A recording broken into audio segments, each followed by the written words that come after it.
Hi, and welcome to the September edition of the Marine Professional, your member magazine from the IMarEST.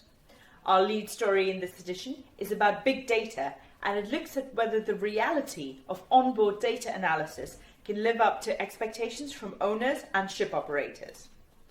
We have a fascinating report about a new species of black-beaked whales which have only recently been discovered. They were previously spotted by Japanese fishermen who had nicknamed them ravens for their special colour, and actually these have never been observed alive. Our interview in this edition is with Dr. Amy Jedesmi of Nigerian offshore facility Ladol. Now, she talks about how she's had to battle negative stereotypes in her efforts to be taken seriously by the international maritime community.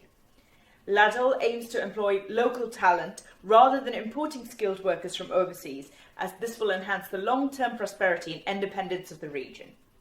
The Market Watch section focuses on the Mediterranean region, with special emphasis on the tactics employed by Greek companies as they seek to maintain their leading position as ship owners. We also have a special report on fire safety systems. Now, obviously, with your vessel itself, the crew and cargo all at stake, this cannot be treated as a tick box exercise.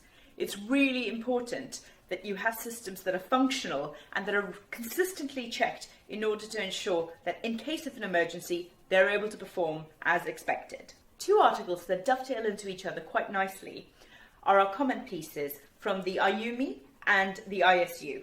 Now, basically, it looks at the case of mega vessels and these massive box ships of 18,000 and to 20,000 TEU and the costs involved in salvage of such a ship.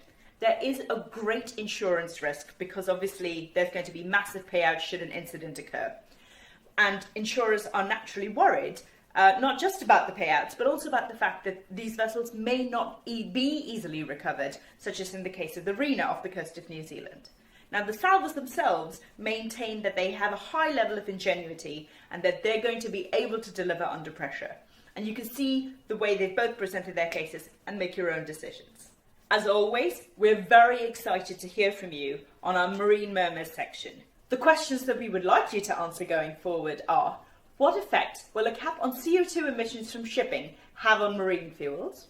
And our yes or no poll asks, without taking fatigue and irregular working hours into account, can the Marine Labour Convention, that's MLC 2006, really improve seafarer well-being?